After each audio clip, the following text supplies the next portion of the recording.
నా జీవితంలో చేసిన మేలును బట్టి దేవునికి వందనాలు చెల్లించుకొనుచున్నాను. వాక్య ధ్యానంలోనికి వెళ్దామండి. ఈరోజు నా అంశము విడిచిపెట్టవలసిన విషయాలు. ఏంటి? విడిచిపెడితే ఏ మేళ్లను పొందుకుంటావు నువ్వు? విడిచిపెడితే దేవుని సన్నిధిలో నువ్వు విడిచిపెట్టవలసిన వాటిని విడిచిపెడితే దేవుడిచ్చి ఏ మేళ్లను పొందుకుంటావు? ప్రియమైన దేవుని బిడ్డలారా, ఒకరోజు ఒక నానమ్మ ఉంది. ఆ నానమ్మకి ఒక గారాల పట్టి ఒక మనవరాలు ఉంది. ఆ మనవరాలు నానమ్మ దగ్గరకు వచ్చి, నానమ్మ నాకు డబ్బులు ఇవ్వా, నేను కొనుక్కొచ్చుకుంటాను అని అంటే, ఎవరైనా అంతే కదండి. నానమ్మలు అడగగానే ఇంకా అసలు తల్లిదండ్రుల కంటే నానమ్మలకు ఎక్కువ ఇష్టం పిల్లలంటే. మా అత్తయ్యకి కూడా మా డాడీ అంటే అంత ప్రాణమో. అట్లానే ఆ నానమ్మ కూడా గబగబో వెళ్ళి, నానమ్మ నాకు డబ్బులు ఇవ్వంటే ఆ నానమ్మ 10 రూపీస్ ఇచ్చింది కొనుక్కోవడానికి. గబా పాప షాప్ దగ్గరికి వెళ్ళింది కొనుక్కోవడానికి. వెళ్ళగానే ఆ బిడ్డకు తినే వైపు చూసింది కానీ నచ్చలేదు. అయితే ఆ షాపులో ఏలాడదీసిన ఒక దండ నచ్చింది, ఒక పూసల దండ నచ్చింది పాపకి. వెంటనే, అబ్బా పూసల దండ ఎంత బాగుంది అంకుల్, ఈ పూసల దండ ఎంత అంకుల్ అని అడిగింది అంకుల్ని. అమ్మ 10 రూపీస్ పాప అని అన్నాడు. అయితే అంకుల్, ఇదిగో మా నాన్నమ్మ నాకు 10 రూపీస్ ఇచ్చింది, 10 రూపీస్కి ఆ పూసల దండ ఇవ్వు అంటే ఇంకా అంకుల్ ఇచ్చాడు. గబగబా దాన్ని వేసుకొని వచ్చి నానమ్మకు చూపించింది. నానమ్మ, ఈ పూసల దండ బాగుందంటే, నా బంగారు తల్లివమ్మ, నువ్వు ఏది వేసుకున్నా అందంగా ఉంటావురా, చాలా బాగుందిరా అని చెప్పి నానమ్మ అంది. అయితే కాసేపటికి డ్యూటీ నుంచి సాయంత్రం వాళ్ళ డాడీ వచ్చాడు. వాళ్ళ డాడీ వచ్చి, డాడీ డ్యూటీ నుంచి రాగానే పాప ఎదురు వెళ్ళి డాడీ అంటూ వెళ్ళి కౌగులించుకొని వాళ్ళ డాడీని హగ్ చేసుకుంది. డాడీ వెంటనే బిడ్డను హగ్ చేసుకొని ఒక్కసారిగా మెడ వైపు చూశాడు. ఏంటి పాప, ఇదేంటి దండ ఎక్కడదా నీకు అని డాడీ అడిగితే, డాడీ నానమ్మ నేను డబ్బులు అడిగితే 10 రూపీస్ ఇచ్చింది, నేను వెళ్ళి పూసల దండ తెచ్చుకున్నాను డాడీ, బాగుంది కదా డాడీ అని అంటే, డాడీ అన్నాడు, బాగలేదు నాన్న, ఇది ఎందుకు నీకు 10 రూపాయలు పూసల దండ అని అంటే, డాడీ నువ్వు అలా అనొద్దు, నాకు ఈ పూసల దండ చాలా నచ్చింది, దీన్ని మాత్రం నువ్వు తీసేయి, మన మాత్రం నాతో చెప్పొద్దు అని చెప్పి డాడీతో చెప్పింది. డాడీ పాపను దించాడు. మరలా కాసేపటికి డాడీ పాపను పిలుచుకొని, పాప ఆ పూసల దండ తీసేయమ్మా, అది నీ మెళ్ళలో ఉంటాం, ఆ 10 రూపీస్ పూసల దండ నాకు ఎంత మాత్రం ఇష్టం లేదురా, తీసేయిరా అని చెప్పి డాడీ. లేదు డాడీ, నువ్వు ఇంకేమన్నా చెప్పు తీసివేస్తా, కానీ ఈ పూసల దండ మాత్రం నువ్వు తీసివేయి అని మాత్రం చెప్పొద్దని పాప వెళ్ళిపోయింది. నెక్స్ట్ డాడీ పుట్టినరోజు. ఉదయాన్నే డాడీ డ్యూటీకి వెళ్తూ ఉన్నాడు. డ్యూటీకి వెళ్తూ ఉంటే మరలా పాపను పిలిచాడు డాడీ పిలిచాడు, పాప ప్లీజ్ పాప పూసల దండ తీసేవా అని చెప్పి అడిగాడు. డాడీ నేను తీసేయండి డాడీ, ఇది నాకు ఎంతగా నచ్చిందో డాడీ, నేను తీసేయండి డాడీ అని చెప్పింది పాప. డాడీ డ్యూటీకి వెళ్ళాడు. డ్యూటీకి వెళ్ళి మరలా డ్యూటీ నుంచి సాయంత్రం వచ్చాడు. మరలా పాప వైపు మెడ వైపు చూశాడు. ఈసారి డాడీని పలకరిస్తే డాడీ ఎక్కడ పూసల దండ తీసివేయమంటాడని డాడీకి ఎదురు బాలేదు, డాడీకి విషయం చెప్పలేదు, పక్కకి వెళ్ళిపోయింది పాప. ఇంకా ఆ తర్వాత డాడీ ఏం చేశాడు, రూమ్లోకి వెళ్ళి పడుకున్నాడు.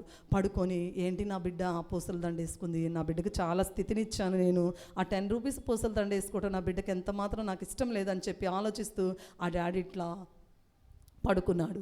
అయితే పాప ఒక్కసారి ఆలోచించింది, నా డాడీ ఇన్నిసార్లు చెప్పాడు కదా పూసల దండ తీసివేయమని, ఏమైంది నా డాడీకి లోబడితే, నా డాడీకి ఇష్టం లేదు నేను చేయటం తప్పే కదా, నా డాడీకి ఇష్టమైన పని నేను చేస్తాను, ఈరోజు నా డాడీ పుట్టినరోజు కదా, నా డాడీ నేను హర్ట్ చేయకూడదు కదా, నా డాడీకి విషయం చెప్తాను వెళ్ళి అని చెప్పేసి ఆ పాప డాడీ నిద్రపోతున్నాడు అనుకొని పూసల దండ, మెడలో ఉన్న పూసల దండ తీసి డాడీ చేతిలో పెట్టింది. వెంటనే డాడీ టక్కున చేయి పట్టుకున్నాడు. డాడీ నువ్వు నిద్రపోలేదా, మేల్కొని ఉన్నావా, happy birthday to you daddy అని చెప్పింది పాప. వెంటనే డాడీ ఆ చైన్ పట్టుకొని వెంటనే ఇంకొక చేత్తో ఆ పక్కనున్న ఇంకొక బాక్స్ తీసి ఆ పూసల దండ పక్కన పెట్టి ఆ చేతిలో ఈ బాక్స్ పెట్టాడు. వెంటనే ఆ పాప ఆ బాక్స్ను ఓపెన్ చేయగానే నెక్లెస్ అండి. ఏది? ఏ నెక్లెస్ అండి? Diamond necklace. చూడగానే పాప కళ్ళు జిగేల్మని పోయి, డాడీ ఎంత బాగుంది డాడీ, ఈ నెక్లెస్ ఎంత బాగుంది, డైమండ్ నెక్లెస్ అని చెప్పి పాప ఎంతగానో సంతోషించింది. వెంటనే daddy thank you so much daddy, I love you daddy, నేనంటే నీకు ఎంత ప్రేమ డాడీ అని చెప్పేసి డాడీని హగ్ చేసుకొని ఎంతో ఆనందించింది. ప్రియమైన దేవుని బిడ్డలారా, మనము కూడా దేవుని సన్నిధిలో చాలాసార్లు దేవుడు చెప్తూ ఉంటాడు, వీటిని విడిచిపెట్టండి అన్నప్పుడు మనం చాలాసార్లు వాటిని విడిచిపెట్టం కాబట్టే మనకు ఆశీర్వాదాలు ఉండవు. ఎప్పుడైతే ఈ పాప డాడీ చాలాసార్లు చెప్పాడు విడిచిపెట్టలేదు, కానీ తనలో ఒక మార్పు, తనలో ఒక మార్పు వచ్చి, నా డాడీని నేను కష్టపెట్టడం ఏంది, ఆఫ్టర్ ఆల్ నా డాడీతో పోల్చుకుంటే ఈ పూసల దండ ఆఫ్టర్ ఆల్ కదా, నాకు ఈ పూసల దండ వద్దు, నా డాడీ కావాలి అని డాడీని కోరుకుంది. డాడీని కోరుకున్న మరుక్షణము డైమండ్ నెక్లెస్ వచ్చింది. అవునా కాదా? ప్రియమైన దేవుని బిడ్డలారా, దేవుడు నీ నుండి నా నుండి కూడా కోరుకుంటుంది ఏందో తెలుసా?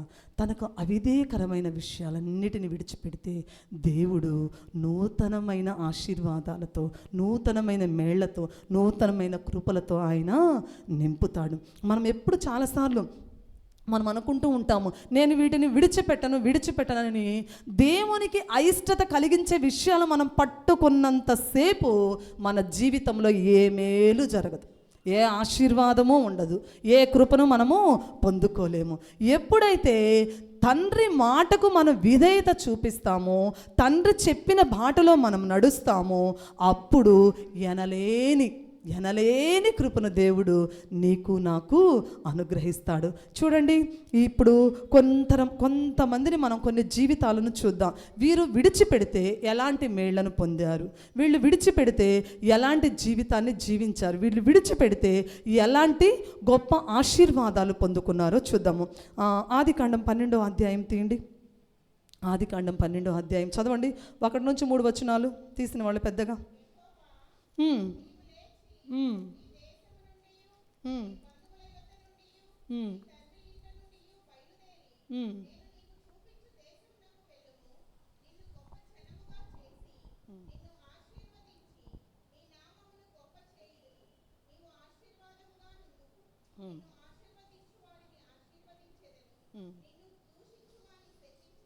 ఇంకొకరు చదవండి అమ్మా, ఇంకొకరు చదవండి. చాలా చక్కగా చదివింది జయశ్రీ. ఇంకొకరు చదవండి ఇంకా పెద్దగా.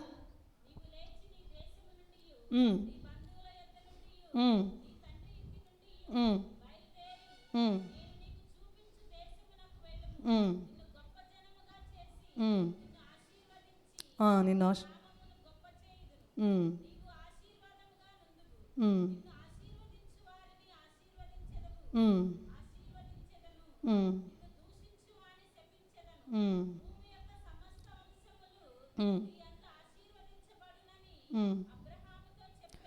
Very good. ఇంకొకరు చదవండి అమ్మా. యెహోవా నీవు లేచి నీ దేశము నుండి, నీ బంధువుల యొద్ద నుండి, నీ తండ్రి ఇంటి నుండి బయలుదేరి నేను నీకు చూపించు దేశమునకు వెళ్ళుము. నిన్ను గొప్ప జనముగా చేసి నిన్ను ఆశీర్వదించి నీ నామమును గొప్ప చేయుదును. నీవు ఆశీర్వాదముగా నొందువు. నిన్ను ఆశీర్వదించు వారిని ఆశీర్వదించెదను. ప్రియమైన దేవుని బిడ్డలారా, దేవుడు అబ్రహాముతో చెప్తూ ఉన్నాడు, అబ్రహామా నేను నీకు చూపించు దేశానికి వెళ్ళు. ఎలా వెళ్ళు? నీ బంధువులను విడిచిపెట్టాలి, నీకు అయినపోయిన వారిని విడిచిపెట్టాలి, నీకు కలిగిన బంధువులను సమస్తమును రక్త సంబంధికులను అందరూ నీ దేశాన్ని నీవు విడిచిపెట్టి నేను నీకు చూపించు దేశమునకు వెళ్ళుము. అక్కడ నేను నిన్ను ఏం చేస్తాను? గొప్ప జనముగా చేస్తానని దేవుడు అబ్రహాముతో చెప్పాడు. ప్రియమైన దేవుని బిడ్డలారా, అప్పటి వరకు అబ్రహాము అక్కడ 75 సంవత్సరాలు జీవించాడు. 75 సంవత్సరాల తన సొంత దేశంలో నివసిస్తున్న అబ్రహాముతో దేవుడు ఒక్కసారిగా నీవు నీ దేశము నుండి, నీ బంధువుల యొద్ద నుండి నీకు కలిగిన సమస్తాన్ని విడిచిపెట్టి నేను నీకు చూపించు దేశానికి నువ్వు వెళ్ళు అబ్రహాము అనంటే ఎలా ఉంటుందండి? ఇప్పుడు మనము అసలుకి ఈ ఊరు మంద కాదు, మనం ఏదో ట్రాన్స్ఫర్ మీద ఇక్కడ వచ్చాము, ఒక 10 సంవత్సరాలు వేసుకుందాము. 10 సంవత్సరాల తర్వాత వెంటనే మరలా ట్రాన్స్ఫర్ అయ్యి వేరే ఊరికి వెళ్ళాలంటే వెళ్ళగలమా? ఎంత బాధపడతాము. అలవాటు పడ్డామే, ఈ వినుకొండను అలవాటు పడ్డామే, చాలా బాగుంది వినుకొండలో, ఎక్కడ విడిచిపెట్టిపోతాము అని చెప్పేసి అనుకుంటాము. అవునా కాదా? విడిచిపెట్టడానికి అస్సలుకి ఇష్టపడము. ఇంకా అసలుకి ఇక్కడ అందరు స్నేహితులు ఏర్పడ్డారు, అందరూ అభిమానులు ఏర్పడ్డారు, అందరూ ప్రేమించే వాళ్ళు ఏర్పడ్డారు. చాలా మంచి స్నేహితులు, ఎలా అంటే బంధువుల కంటే కూడా ఎక్కువగా ప్రేమించే స్నేహితులు ఏర్పడ్డారు. కాబట్టి విడిచిపెట్టి వెళ్ళడానికి మనం అయిష్టత చూపిస్తాం. అయితే ఇక్కడ దేవుడు అబ్రహాముతో చెప్తున్నాడు, అబ్రహామా నీవు లేచి నీ దేశము నుండి, నీ బంధువుల యొద్ద నుండి, నీ తండ్రి ఇంటి నుండి బయలుదేరి నేను నీకు చూపించు దేశమునకు వెళ్ళుము. అప్పుడు నేనేం చేస్తాను, నిన్ను గొప్ప జనముగా చేసి నిన్ను ఆశీర్వదించి నీ నామమును గొప్ప చేయుదును. ప్రియమైన దేవుని బిడ్డలారా, ఆశీర్వదించడము అని చెప్పే మాటను పక్కన పెడితే ఒక్కసారిగా తనకు కలిగిన అంతటిని విడిచిపెట్టి తన అన్నదమ్ముల రక్త సంబంధికులను విడిచిపెట్టి వెళ్ళడం అంటే ఆషామాష కాదు. అయితే అబ్రహాము దేవుణ్ణి ప్రేమించినవాడు, దేవుణ్ణి తన తండ్రిగా ఎన్నుకున్నవాడు, దేవుణ్ణి తన ప్రాణహితుడుగా చేసుకున్న అబ్రహాము దేవుని మాటకు విధేయత చూపించాడు. ప్రియమైన దేవుని బిడ్డలారా, ఎప్పుడైతే మనము దేవుని మాటకు విధేయత చూపిస్తామో, దేవుని మాటకు ఎప్పుడైతే మనము లోబడతామో, దేవుని మాట పట్ల ఎప్పుడైతే మనం నమ్మకం కలిగి ఉంటామో అప్పుడు మనం ఆశీర్వదించబడతాము. దేవుడు చెప్పాడు కదా, నీకు కలిగిన సమస్తాన్ని 75 సంవత్సరాలు నువ్వు కాపురం ఉండవచ్చు, అయితే జీవము కలిగిన దేవునిని నేను చెప్తూ ఉన్నాను, నా మాటకు నువ్వు విధేయతగానే చూపిస్తే నేను నీ సంతానాన్ని గొప్పగా ఆశీర్వదిస్తాను. ఎట్లా ఆశీర్వదిస్తాను నీ సంతానం అంటే, ఇసుక రేణువులవంత విస్తారముగా నేను ఆశీర్వదిస్తాను. ప్రియమైన దేవుని బిడ్డలారా, ఇక్కడ అబ్రహాము దేవుని మాటకి ఏమైనా ఎదురు చెప్పాడండి? ఏమోలే అయ్యా, నువ్వు చెప్తున్నావు ఇప్పటి వరకు నేను ఇక్కడ కాపురం ఉన్నాను, నేను వెళ్ళలేనని చెప్పాడా? లేదు. వెంటనే అబ్రహాము దేవుని మాటకు విధేయత చూపించాడు. ఈరోజు అబ్రహాము విశ్వాసులకు ఎవరండి? తండ్రి. అబ్రహాము ఎవరు? విశ్వాసులకు తండ్రి. ప్రియమైన దేవుని బిడ్డలారా, మనం చూసినట్లయితే ఇక్కడ అబ్రహామే కాదండి, మనం చూసినట్లయితే అబ్రహాము బయలుదేరాడంటే పక్కన ఎవరున్నారండి? శారమ్మ ఉంది. శారమ్మ ఏమన్నా ఎదురు తిరిగినట్టు ఉందా బైబిల్లో? అయ్యా నీకు దేవుడు చెప్పాడేమో, నువ్వు వెళ్ళు, నాకు అవసరం లేదయ్యో, అక్కడ బ్యూటీ పార్లర్లు ఉంటాయో ఉండవు. అవునా కాదండి? కొంతమంది అంటారు, ఏంటి అక్కడ వాటర్ సమృద్ధిగా ఉంటాయి అంటున్నా, అక్కడ అన్ని కూరగాయలు బాగా దొరుకుతాయి అంటున్నా, అక్కడ అన్ని కిరాణా షాపులో అన్ని సరుకులు దొరుకుతాయా, అన్ని కాస్మోటిక్స్ దొరుకుతాయా అని చెప్పి అడుగుతూ ఉంటాం మనమైతే. అవునా కాదా? చాలామంది అంటే ఈ రోజుల్లో ట్రాన్స్ఫర్ అయ్యి వెళ్తూ ఉంటే ఆడవాళ్ళు అడుగుతున్నారట, భర్తలు ఏమని, అక్కడ బ్యూటీ పార్లర్లు ఉంటుందా? అవునా కాదా? అట్లాంటివి ఏమీ శారమ్మ అడగలేదు. భర్త మాటకు విధేయత చూపించింది. అబ్రహాము దేవుని మాటకు విధేయత చూపిస్తే ఇక్కడ శారమ్మ భర్త మాటకు విధేయత చూపించింది. తన భర్తను క్వశ్చన్ చేయలేదు, తన భర్తకు ఏమీ ఎదురు మాట్లాడలేదు. తన భర్త మనం వెళ్ళాలి, దేవుడు జీవము కలిగిన దేవుడు నీకు నాకు సెలవిస్తున్నాడు, ఈ దేశాన్ని విడిచిపెట్టి వెళ్ళమంటున్నాడు, మనకు బంధువులతో అవసరం లేదు, ఎవరితో అవసరం లేదు, ఆయన మాటకు మనం విధేయత చూపించాలని తన భార్య అయిన శారమ్మతో చెప్పినప్పుడు శారమ్మ ఏమీ ఎదురు సమాధానం చెప్పలేదు. నిజమే, జీవము కలిగిన దేవుడు చెప్పాడు కదండి మనం వెళ్ళాల్సిందని అని ఉండవచ్చు. అవునా కాదా? మన దేవుడు మన పక్షాన ఉంటాయా? మన పక్షాన ఉంటే మనం భయపడవలసిన అవసరం లేదండి. ఎందుకు అబ్రహామా, మనం వెళ్ళిపోదాంపా, యజమానుడా, మనం మన దేవుని చెప్పిన మాటకు విధేయత చూపిద్దాం అని ఉండవచ్చు. ఆమె ఈ రోజులో విధేయత చూపించే వాళ్ళు చాలా కనుమరుగైపోతున్నారు. అవునా కాదండి? విధేయత లేదు, ఆ విధేయత ఎక్కువ పనిచేస్తూ ఉంది. అవునా? అందుకనే ఒకళ్ళొకళ్ళు జుట్లు పట్టుకొని కొట్టుకునే పరిస్థితులు ఏర్పడుతున్నాయి. అవునా? అవునా? ఈ మధ్య ఎక్కువ అంటాం.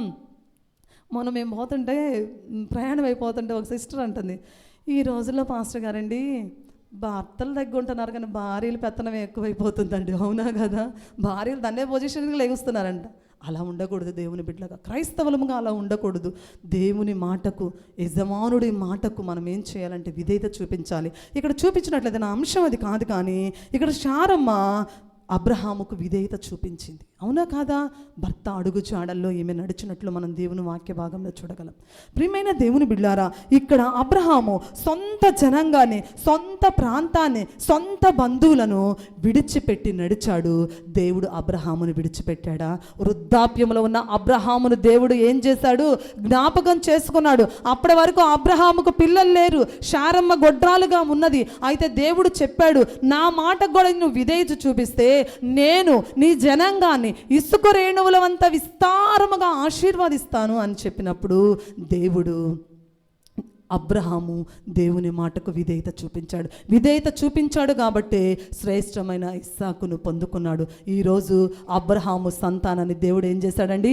ఇసుక రేణువులవంతా విస్తారముగా ఆశీర్వదించాడు. ప్రియమైన దేవుని బిడ్డలారా, మన జీవితాల్లో కూడా మనము విడిచిపెట్టవలసిన వాటిని విడిచిపెట్టినప్పుడు జయ జీవితాన్ని మనం ఏం చేస్తాము? చవి చూస్తాము.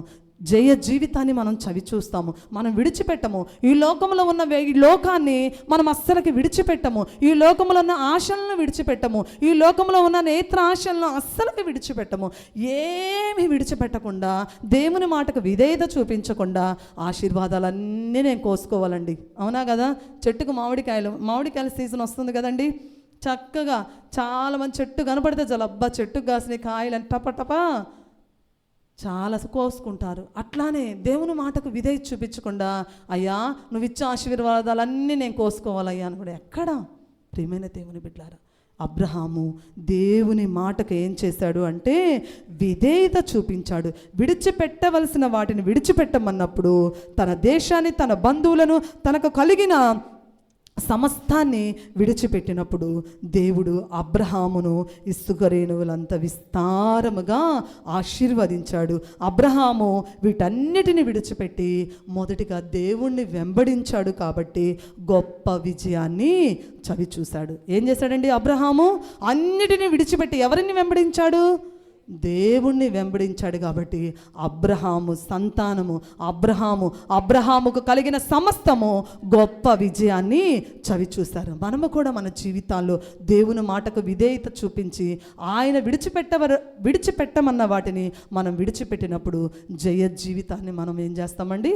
చవి చూస్తాం. రెండోదిగా చూడండి, మార్కు సువార్త చదవండి. మార్కు సువార్త 10వ అధ్యాయం 50వ వచనం చదవండి. మార్కు సువార్త 10వ అధ్యాయము 50వ వచనం. అంతటా వారు బట్టను పారవేసి యేసునొద్దకు వచ్చెను. చాలమ్మా, చాలు. అంతటా వాడు, మార్కు సువార్త 10వ అధ్యాయం 50వ వచనం, అంతటా వాడు బట్టను పారవేసి దిగ్గున లేచి యేసునొద్దకు వచ్చెను. మనం చూసినట్లయితే ఇక్కడ యెరికో పట్టణమునకు యేసయ్య వచ్చినప్పుడు అక్కడ శిష్యులతో జన సమూహముతో యెరికో నుండి బయలుదేరి వచ్చుచుండగా తిమయి కుమారుడగు బర్తిమయి అను గుడ్డి భిక్షకుడు త్రోవ పక్కన కూర్చొని ఉన్నాడు. త్రోవ పక్కన కూర్చొని ఉంటే అయితే యేసు వచ్చాడని గుడ్డివాడు ఏం చేశాడు? విన్నాడు.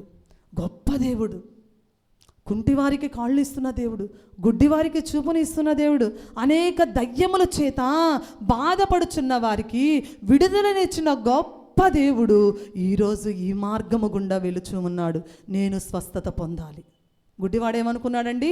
నేను స్వస్థత పొందాలి అని చెప్పేసి చూడండి 47వ వచనం చదవండి. ఈయన నజరేయుడైన యేసు అని వాడు విని, దావీదు కుమారుడా యేసు నన్ను కరుణింపమని కేకలు వేయ మొదలుపెట్టెను. ఊరకుండమని అనేకులు వానిని గద్దించిరి, కానీ వాడు దావీదు కుమారుడా నన్ను కరుణింపమని మరి ఎక్కువగా కేకలు వేసెను. ప్రియమైన దేవుని బిడ్డలారా, దేవుని వాక్య భాగం సెలవిస్తూ ఉంది, ఆశ లేనిది దేవుడు కూడా ఆశీర్వదించలేడు. ఈ గుడ్డివాడు ఏం చేశాడు? యేసయ్య ఈ మార్గాన వస్తున్నాడు, మహిమోన్నతుడు ఈ మార్గాన వస్తున్నాడు, అనేక మందిని నయం చేసిన గొప్ప దేవుడు ఈ మార్గాన వస్తున్నాడు, అనేక మంది దయ్యముల చేత పీడింపబడిన వారికి స్వస్థతను కలిగించిన గొప్ప నజరేయుడైన యేసయ్య ఈ మార్గాన వస్తున్నాడు. కనుక నేను మౌనముగా ఉండకూడదు. నేను నా స్వరాన్ని ఎత్తి, నా స్వరము యేసయ్య చెవుల్లో వినబడేటట్టు నేను అరిచి నేను స్వస్థత పొందాలి అని చెప్పి గుడ్డివాడు ఏం చేశాడండి? నజరేయుడైన యేసు నన్ను కరుణించుము. నజరేయుడైన యేసు. అందరూ అరుస్తూ ఉన్నారు, పక్కన ఉన్న వారు అందరూ అరుస్తూ ఉన్నారు, రే నువ్వు సైలెంట్గా ఉంటారా, నువ్వు గుడ్డివాడివి, ఎప్పటి నుంచో ఆ మురికి బట్ట వేసుకొని అక్కడ ఉంటూ ఉన్నావు, నీకెందుకురా యేసయ్యతో, నీకేం పనిరా, యేసయ్యని పిలిచే అర్హత నీకుందా అని చెప్పి అనేక మంది అతన్ని తోలనాడి ఉండవచ్చు. అవునా కదా? ఇక్కడ అనేక మంది సనుక్కున్నారు, గొనుక్కున్నారు, ఊరకుండమని అనేకులు వాడిని గద్దించారు. అయినప్పటికీ మనుషులను లెక్క చేయలేదు, మనుషుల మాటను చెవిన తీసుకోలేదు. గుడ్డివాడి అయినప్పటికీ నా దేవుడు నన్ను కరుణిస్తాడు. ఒక విశ్వాసం, ఒక నిరీక్షణ, ఒక నమ్మకం తనలో కలిగింది. అవునా కాదండి? ప్రియమైన దేవుని బిడ్డలారా, నీవు దేవుని సన్నిధికి చాలాసార్లు వస్తూ ఉన్నావు, కానీ దేవుని సన్నిధికి వస్తున్నావు, మేళ్లను పొందుకోలేకపోతున్నావు అనంటే నీ స్వరమెత్తి నువ్వు యేసయ్యను అడగలేకపోతున్నావు. వస్తున్నావు, రావడానికైతే వస్తున్నావు, కానీ దేవుడు నా జీవితంలో గొప్ప కార్యం చేస్తాడనే నమ్మకం లేదు. అందుకనే నమ్మకం లేదు కాబట్టి స్వరమెత్తి దేవుణ్ణి అడగలేకపోతున్నావు, గొంతెత్తి అడగలేకపోతున్నావు, గొంతెత్తి ఆయన స్తుతించలేకపోతున్నావు, గళమెత్తి ఆయన కీర్తించలేకపోతున్నావు. ఎక్కడ యేసయ్య నీ స్వరాన్ని వినేది?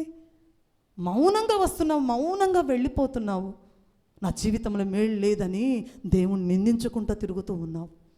ప్రియ దేవుని బిడ్డ, గుడ్డివాడు పాత బట్టలతో, చినిగిన బట్టలతో త్రోవ పక్కన కూర్చొని ఉన్నాడు. ఏ రోజుకైనా దేవుడు ఈ మార్గాన వస్తాడు, నన్ను కరుణిస్తాడు. ప్రియ తల్లి, అనేక మంది ఒకవేళ నువ్వు కేకలు వేస్తున్నారా, పక్కన వారు నీ స్థితిని చూసి, నీ పరిస్థితిని చూసి హేళన చేస్తూ ఉన్నారా, నువ్వు పనికిరావు అంటూ ఉన్నారా, అవన్నిటిని నువ్వు లెక్క చేయకూడదు. నా స్వరం నా యేసయ్యకు వినపడాలి, నా స్వరం నా యేసయ్యకు వినబడాలి. నా స్వరం నా యేసయ్యకి వినబడినాడు, ఆయన నా జీవితంలో అద్భుతాలు చేస్తాడు. పక్కన వారిని నేను పట్టించుకోను, పక్కన వారిని పట్టించుకోకూడదు, పక్కన వారి మాటలు అసలు మనం లక్ష్యం చేయకూడదు. ప్రియమైన దేవుని బిడ్డ, ఈ గుడ్డివాడు ఏం చేశాడంటే, ఇంకా వాళ్ళు అనేకొంది ఏం చేశాడు, ఇంకొంచెం మరి ఎక్కువగా బిగ్గరగా కేకలు వేస్తూ ఉన్నాడు. చాలామంది అంటూ ఉంటారు కదండి, ఏం చేశాడమ్మా దేవుడు నీ జీవితంలో మేలు, ఓ బోలో మన తెగ కన్నీరు గారుస్తూ ఉంటావు, తెగ ప్రార్థనకి వెళ్తూ ఉంటావు, ఏం చేశాడు అని చాలామంది మనల్ని ఏం చేస్తారు, మన విశ్వాసాన్ని మనలో నుండి తీసివేయాలని చాలాసార్లు సాతాను తన కుయుక్తులన్నీ ప్రయోగింపజేస్తూ ఉంటుంది. అవి మనం లెక్క చేయకూడదు. నా స్వరం దేవునికి వినపడాలి. బోరకుండమని, ఇదిగో మరి బోరకుండమని అనేక మంది అంటూ ఉన్నప్పటికీ ఇంకా ఈ పుట్టు గుడ్డివాడు ఏం చేశాడండి, మరి ఇంకా ఎక్కువగా కేకలు వేశాను. ఆ కేకలకి యేసయ్య ఏం చేశాడండి, ఆగిపోయాడు. అవునా కాదా? ఈ ఉపవాస ప్రార్థనకు వస్తున్నావు, నీవు దేవుని సన్నిధిలో కేకలు వేయకుండా, దేవుని సన్నిధిలో ప్రలాపించి కన్నీటితో అడగకుండా మౌనముగా కూర్చొని వెళ్ళిపోతున్నావు. ఎన్ని దినాలు మౌనంగా కూర్చొని వెళ్ళిపోతావు? ఎన్ని దినాలు ఆశీర్వాదాలు లేకుండా వెళ్ళిపోతావు? ఎన్ని దినాలు విడిచిపెట్టవలసినవి విడిచిపెట్టకుండా ఎన్ని దినాలు నీ జీవితాన్ని కొనసాగించుకుంటావు? యేసు నిలిచిపోయే అంతవరకు నువ్వు ప్రార్థన చేస్తూ ఉన్నావా? ప్రియ తల్లి, ప్రియ తండ్రి, ప్రియ యవనస్తుడా, ప్రియ యవనస్తురాలా, ఎన్ని దినాలు నామకార్థ భక్తిలోనే కొనసాగుదాం? ఎన్ని దినాలు ఇంకా ఒక సాంప్రదాయబద్ధమైన జీవితాన్ని గడుపుతూ ఉంటావు? ఇట్లానే మా పితరులు ఇలానే వచ్చారు, ఇలానే ధ్యానం చేశారు, ఇలానే వెళ్ళిపోయారు. మన ఒక సిస్టర్ అంటుంది నాతో, పాస్టర్ గారండి వాళ్ళైతే చాలా సైలెంట్గా వాక్యం ఉంటుంది అంటే అనుకుంటూ ఉంటారు. అవునా కదండి? మన పాస్టర్ అయితే అరిచి పెద్దగా చెప్పిద్ది అని. ప్రియమైన దేవుని బిడ్డారా, దేవుడు కూడా సాతాను దగ్గరికి వచ్చినప్పుడు, ఏ సాతానా పోవే అన్నాడా యేసయ్య? యేసుక్రీస్తు నామములో సాతానా పో అన్నాడు. అప్పుడు సాతాను వెళ్ళిపోయింది. దేవుని బిడ్డలు ఎలా చెప్పాలో తెలుసండి, గద్దించి చెప్పాలి, హెచ్చరించి చెప్పాలి. దేవుని బిడ్డలు సైన లాలనతో కూడిన వాక్యాలు చెప్తే ఎవరు ఈ రోజుల్లో వినరండి. మార్పు లేదు. లాలనతో కూడిన చెప్పిన మార్పు లేదు. సైలెంట్గా వినాలి. సైలెంట్గా వింటే ఎప్పుడు మారుతాం మనం? యేసయ్య ఎక్కడ సైలెంట్గా పోతే? యేసయ్య కొండ మీద నిలువబడి వాక్యము చెప్తే కొన్ని వేల మంది విన్నారు. స్వరమెత్తి ఆయన ఆ విధంగా చెప్పాడు. అంతేగాని సాతాను నువ్వు వెళ్ళిపో అంటే అది వెళ్ళిపోదు, నేను ప్రక్కనే ఉంటానని. అవునా? మనకి ఏదైనా అనారోగ్యం కలిగినప్పుడైనా, సమస్యలు వచ్చినప్పుడు, యేసుక్రీస్తు నజరేయుడైన యేసుక్రీస్తు నామములో సాతానా వెళ్ళిపో అనాలి. దేవుని బిడ్డలముగా గడగడలాడుకుంటూ వెళ్ళిపోవాలి, ఏ సమస్య అయినా సరే. ఇక్కడ ఈయన పుట్టి గుడ్డివాడు ఇంకా మరి ఎక్కువగా కేకలు వేశాడు. దేవుని దీవెనలు నువ్వు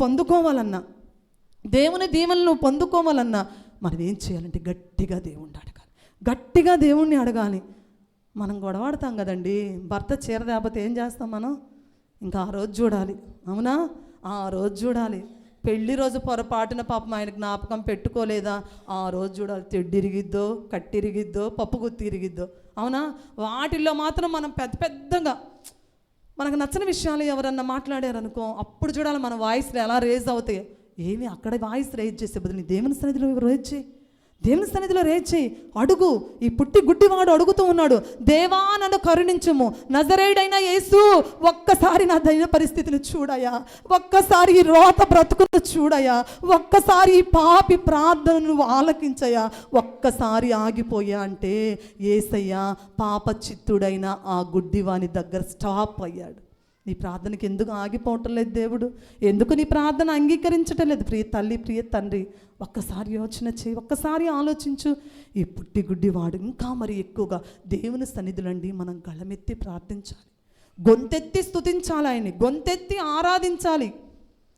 మీకు దేవుని మాటని వినకుండా ఆ దేవుని మాట మీకు ఇష్టం లేకుండా చేస్తుంది అనంటే అది సాతాను ఆలోచన.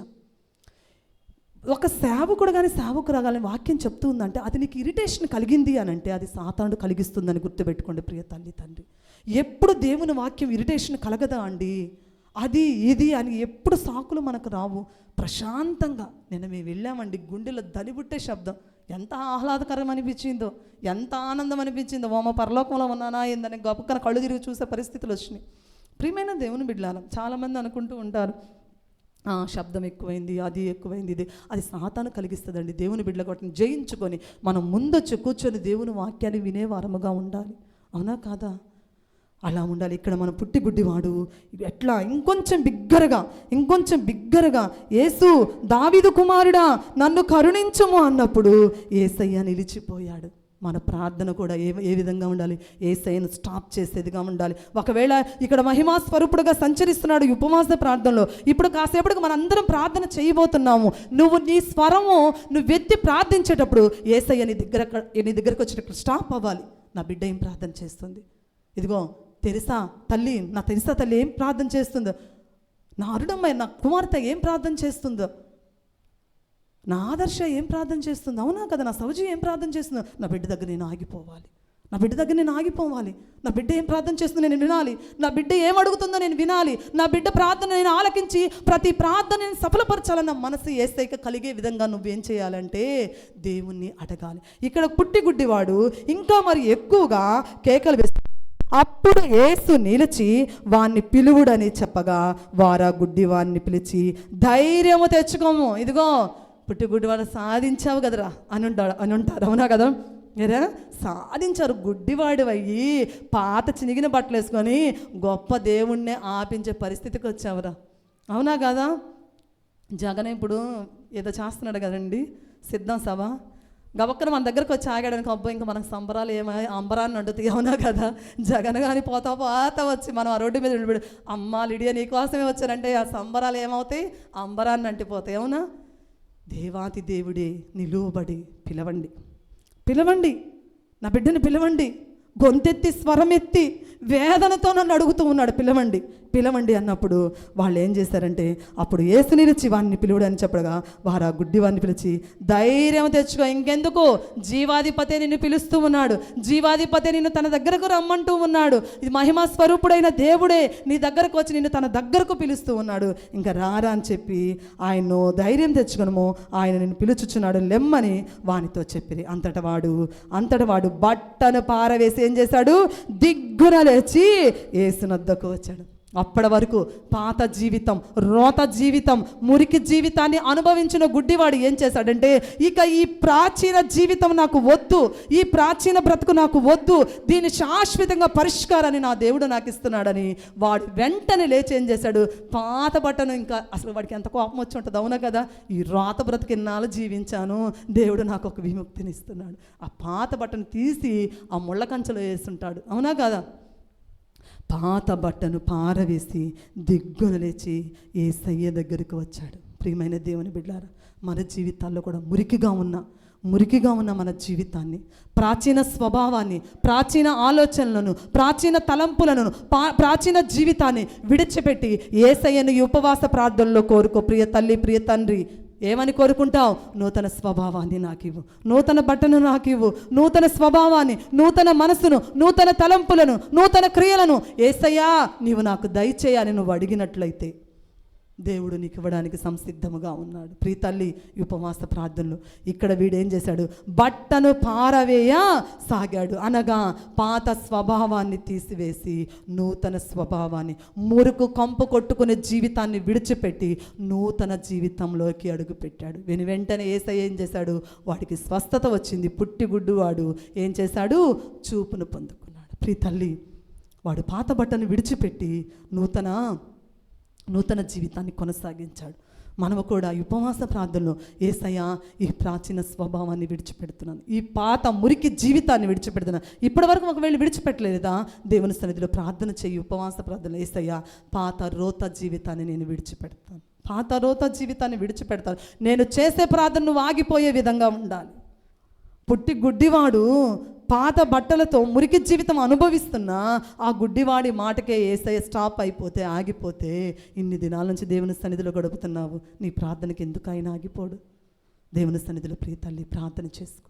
యేసయ్యా, నువ్వు రాయ నా దగ్గర ఆగిపో, నా ప్రార్థనను ఆలకించు. నువ్వు ఈ ప్రాచీన స్వభావాన్ని విడిచిపెడతాను అయ్యా, నూతన స్వభావాన్ని నాకు ఇవ్వు. రాతి హృదయాన్ని విడిచిపెడుతూ ఉన్నాను, మాంసం హృదయాన్ని నాకు ఇవ్వు. పాత తలంపులను విడిచిపెడుతున్నాను, నూతన తలంపులు నాకు ఇవ్వు.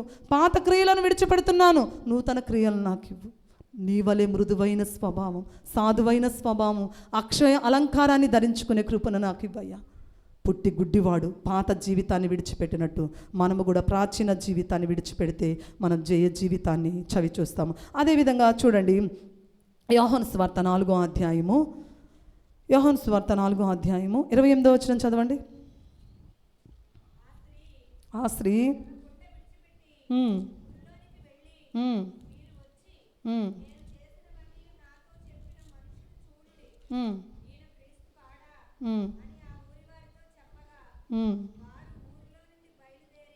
మళ్ళీ చదివాక పెద్దగా చదువు.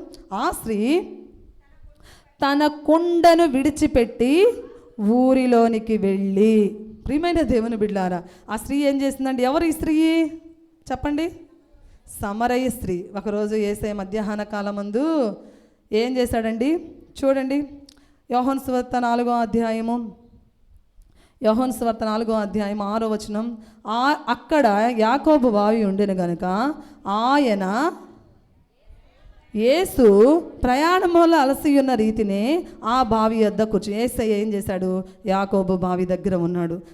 యేసయ్య వచ్చి ఉన్నాడు. మొదట వచ్చింది ఎవరండి? యేసయ్య. యేసయ్య అక్కడికి వచ్చాడు. సమర స్త్రీ నీళ్లు చేదుకొనుటకు అక్కడికి వచ్చింది. అమ్మ, నాకు దాహం వేస్తుంది, కొన్ని పొయ్యి అన్నప్పుడు, చేదుకొనుటకు నా దగ్గర ఏమీ లేదు కదయ్యా అని చెప్పినప్పుడు, అప్పుడు యేసయ్య అంటాడు, నేను ఇచ్చు నీళ్లు ఈ నీళ్లు తాగితే మరలా దప్పిక అవుతాయి, కానీ నేను ఇచ్చు నీళ్లు త్రాగితే నీకు ఎన్నటికి దప్పిక కావు అని చెప్పి యేసయ్య అంటాడు. అయితే ఆ జీవజలాలను నాకు ప్రసాదించు. అప్పుడు యేసయ్య అంటాడు, ఇప్పుడు నీ దగ్గర ఉన్నవారు ఎవరో నీ పెనిమిటిని తీసుకురా అంటే, నాకు పెనిమిటి లేడయ్యా అని చెప్పినప్పుడు యేసయ్య అంటాడు, నువ్వు నిజమే చెప్పితివి. అయితే అప్పుడు ఆమె ఈ మాటలన్నీ విన్న తర్వాత, ఇదిగో మనము ఎదురు చూస్తున్న మెస్సయ్య వచ్చాడు, నేను చేసినవన్నీ నాతో చెప్పిన ఆయన వచ్చాడు అని చెప్పి ఆమె ఏం చేసిందండి?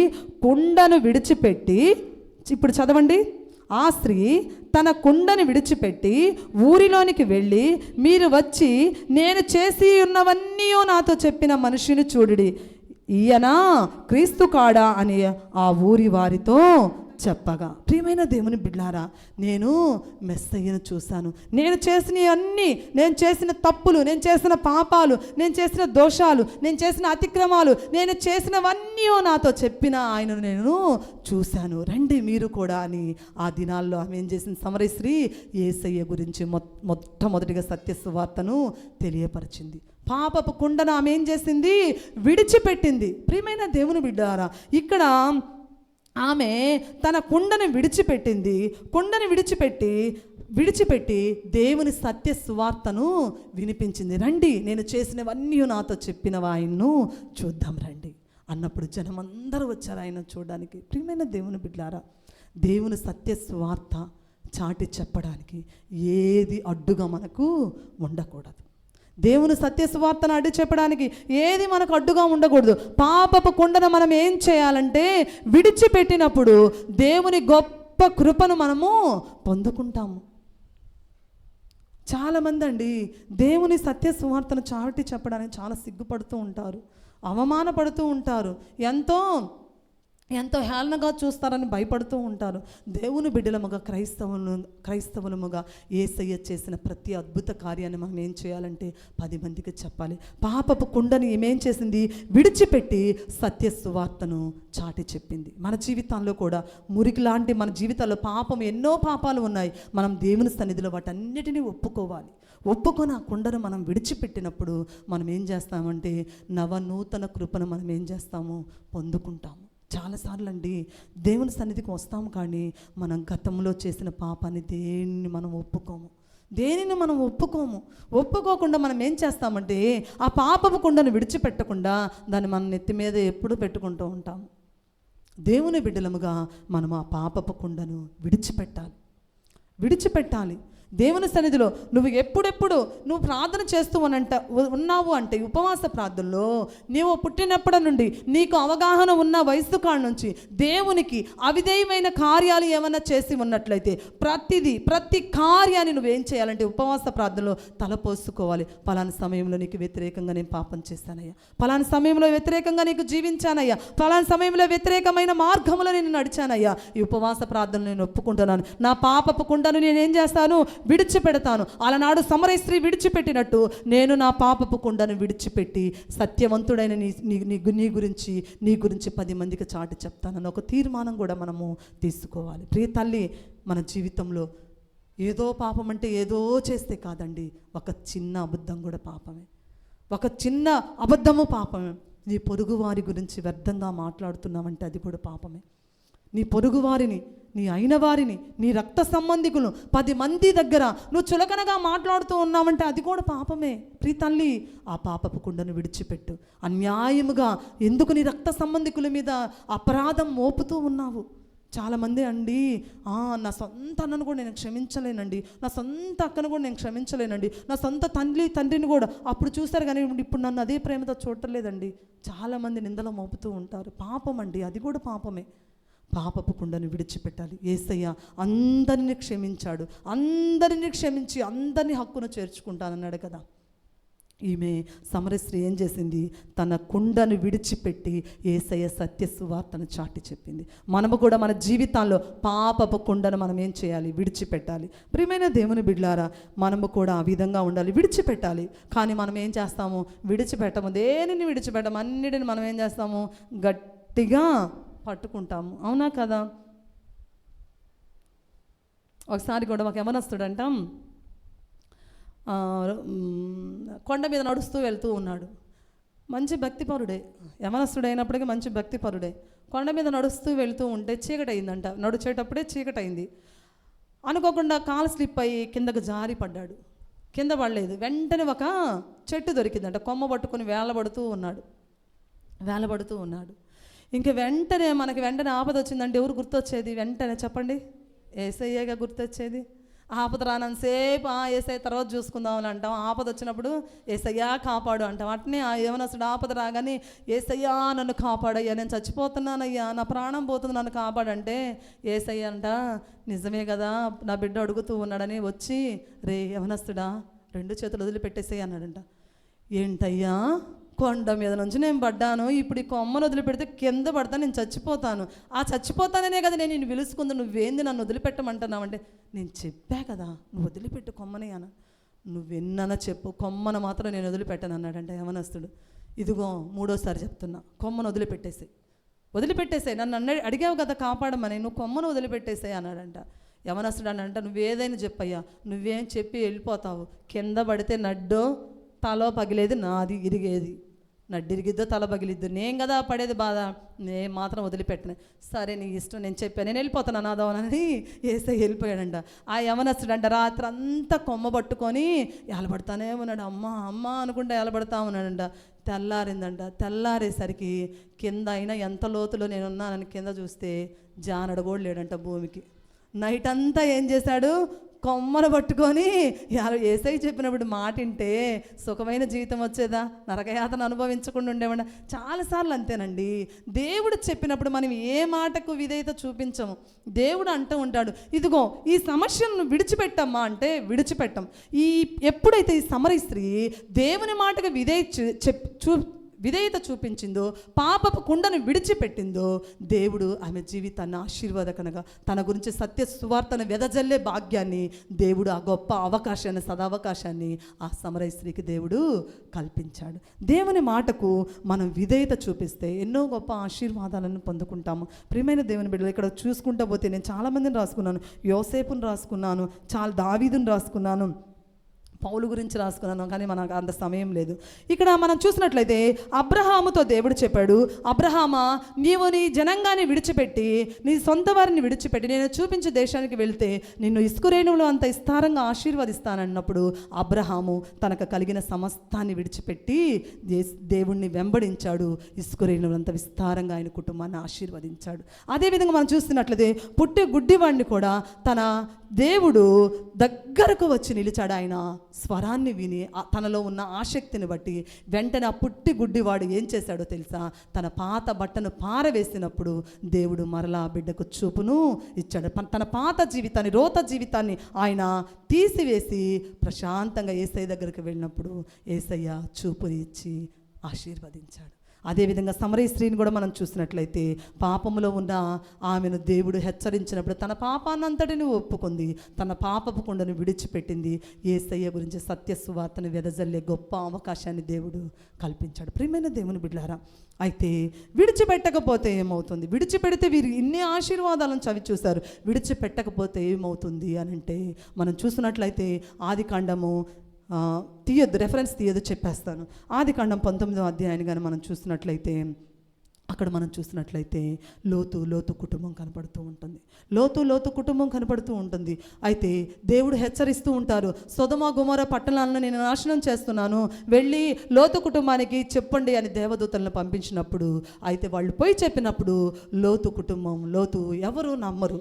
వెళ్ళు, ఈ సొదొమ గొమొర్రా పట్టణాన్ని నేను నాశనం చేస్తున్నాను అని చెప్పినప్పుడు అప్పుడు ఆ అల్లుళ్ళకి లోతు ఎగతాళిగా అల్లుళ్ళు లోతును చేశారు. అయితే దేవుడు చెప్పాడు, ఈ పట్టణాన్ని నేను నాశనం చేస్తున్నప్పుడు తన అల్లుళ్ళు వినలేదు. కొంత దూరం వెళ్ళిన తర్వాత లోతు కుటుంబము, లోతు భార్య వెనక్కు చూసి ఉప్పు స్తంభమైంది. ప్రియమైన దేవుని బిడ్డలారా, దేవుడు హెచ్చరించాడు, సొదొమ గొమొర్రా పట్టణాన్ని నాశనం చేస్తున్నానని, విడిచిపెట్టండి ఈ పట్టణాన్ని అని జనులకు చెప్పినప్పుడు జనుల మాట వినలేదు. అగ్ని చేత వాళ్ళు ఏం చేయబడ్డారు? కాల్చివేయబడ్డారు సొదొమ గొమొర్రా పట్టణస్థులు. ప్రియమైన దేవుని బిడ్డలారా, దేవుడు చెప్తూ ఉంటాడు మనల్ని, కొన్నిటిని విడిచిపెట్టండి నేను మిమ్మల్ని ఆశీర్వదిస్తానంటే మనము వాటిని విడిచిపెట్టము. విడిచిపెట్టిన వారు ఏం చేశారు? జీవితాన్ని చూశారు. విడిచిపెట్టని ఈ సొదొమ గొమొర్రా పట్టణం ఏం చేసింది? నాశనం అయిపోయింది. అల్లుళ్ళు ఏం చేశారంటే లోతును ఎగతాళి చేశారు. ఏమయ్యారు? అగ్నికి ఆహుతి అయిపోయారు. ప్రియమైన దేవుని బిడ్డలారా, ఈ మధ్యాహ్న కాల సమయంలో కూడా మనము దేవుని సన్నిధిలో అబ్రహాము వలె విధేయత చూపిద్దాము. పుట్టుగుడ్డివాని వలె ప్రాచీన స్వభావాన్ని విడిచిపెట్టి, ప్రాచీన బ్రతుకుని విడిచిపెట్టి నూతన స్వభావాన్ని పొందుకుందాం. సమరస్త్రీ వలె పాపపు కుండను విడిచిపెట్టి, దేవునికి అయిష్టమైన జీవితాన్ని విడిచిపెట్టి మనము దేవుని వెంబడించి దేవుని సత్య సువార్త చాటి చెప్పే బిడ్డలుగా ఉండుటకు పరిశుద్ధాత్మ దేవుడు అట్టి కృప మనందరికీ దయచేయునుగాక. ఆమేన్. ప్రార్థన చేసుకుందండి.